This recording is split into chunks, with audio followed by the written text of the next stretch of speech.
Since we've already hit the US, Canada, and Brazil, why not move over to Italy with our next twist on the classic Italian cocktail, the Negroni. A Negroni is an aperitif, which is a drink to be taken before a meal to stimulate the appetite. I mean, I'm always hungry, but I'll never turn down a drink. So let's learn how to make it, shall we?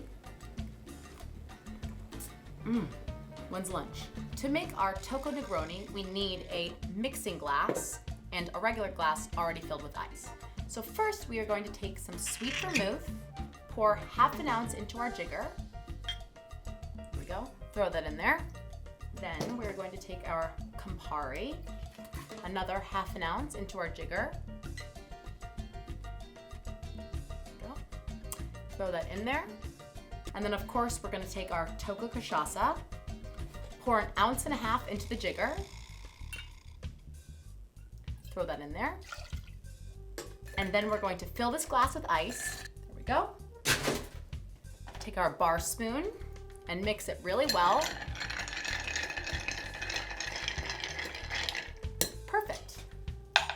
And then we'll take our strainer and strain that right over the ice into our glass. Then we're going to take another orange peel. Again, peeling it right towards the body, the most dangerous part of the task. I like to live on the edge, you know? Take your peel, put the rind of the peel around the glass to get that really great citrus taste. Twist it, and get it right in there with the cocktail. Perfect. Now, doesn't that look fresh and appetizing? A beautiful aperitif before a meal. Let's try it. I'm starving. Just kidding, I'm always hungry.